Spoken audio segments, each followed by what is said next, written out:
Hi everybody, আজিৰ এই ভিডিঅ'ত আমি চাংঘৰৰ বিজ্ঞানৰ বিষয়ে জানিব চেষ্টা কৰিম। আপোনালোকে জানি আচৰিত হ'ব যে আমাৰ পূৰ্বপুৰুষবোৰে ইমানেই বেছি ফিজিক্স জানিছিল। এই ভিডিঅ'ত আমাৰ বিষয়টোক আমি তিনিটা ভাগত বুজিবলৈ চেষ্টা কৰিম। ইয়াৰ আটাইতকৈ ইন্টাৰেষ্টিং কথাটো হৈছে ইয়াৰ উচ্চতা বা হাইট। চাংঘৰ জেনেৰেলি বাঁহৰ খুঁটা বা চিমেণ্টৰ খুঁটাৰ ওপৰত থাকে, যিয়ে ঘৰটোক মাটিৰ পৰা কেইবা ফুট ওপৰত তোলে। আৰু ভুলতো নুবুজিব যে এয়া কেৱল শুকান কৰি ৰাখিবলৈ। বৰ্ষা কালত ব্ৰহ্মপুত্ৰ নদীয়ে প্ৰায় উফন্দি উঠে, যাৰ ফলত প্ৰবল বানপানী হয়। যদি এটা সাধাৰণ ঘৰ পানীত ডুবি যায়, তেন্তে পানীয়ে দেৱালবোৰৰ ওপৰত প্ৰচণ্ড জলস্থিৰ চাপ অৰ্থাৎ হাইড্ৰষ্টেটিক প্ৰেছাৰ প্ৰয়োগ কৰে, যাৰ ফলত গাঁথনিটো ভাঙি যাবও পাৰে।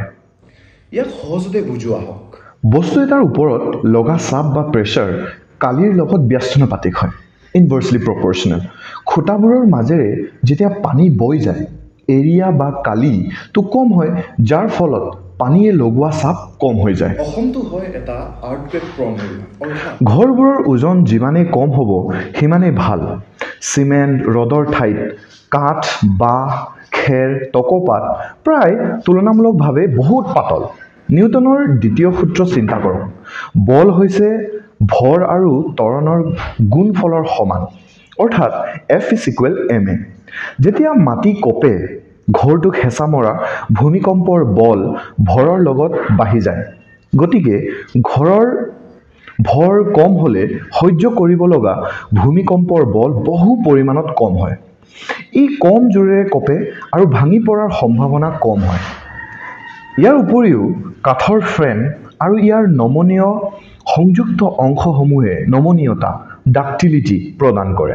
চিমেণ্টৰ দৰে সহজে ভাঙি নোযোৱাকৈ কাঠৰ গাঁথনিটোৱে লৰচৰ কৰি ভূমিকম্পৰ শক্তি শোষণ কৰিব পাৰে, যাৰ ফলত ই উকটন বা ডাম্পিং প্ৰদান কৰি বিনাশকাৰী কম্পনাংকবোৰ দূৰ কৰে। তাপগতি বিজ্ঞানৰ দৰে এটা জটিল বিজ্ঞান ব্যৱহাৰ কৰি এই ঘৰবোৰে আমাক কিদৰে সুখত থাকিবলৈ, আৰামকে থাকিবলৈ সহায় কৰে, এইটো বুজোৱা হওক। কণ্ডিশ্যনাৰ নোহোৱাকৈ এই ঘৰবোৰ গৰম, সেমেকা পৰিৱেশত আৰাম দিবলৈ নিৰ্মাণ কৰা হয়। এই ঘৰবোৰৰ উচ্চতা বা হাইট বানপানীৰ পৰা ৰক্ষা কৰিবলৈ নহয়, ই ঘৰৰ তলত আৰু চাৰিওফালে বতাহ চলাচল বঢ়াই দিয়ে। As a result natural coolness আহে। ডাঙৰ খিৰিকী আৰু দৰ্জা ক্ৰছ ভেণ্টিলেশ্যন সম্ভৱ কৰে। গৰম বতাহ সংবহন বা কনভেকশ্যনৰ জৰিয়তে ওপৰলৈ উঠে আৰু লগে লগে ঠাণ্ডা বতাহ এক্সচেঞ্জ হয়। আৰু ছালখন মন কৰিছেনে? ইয়াৰ প্ৰায় এডলীয়া আৰু ওলমি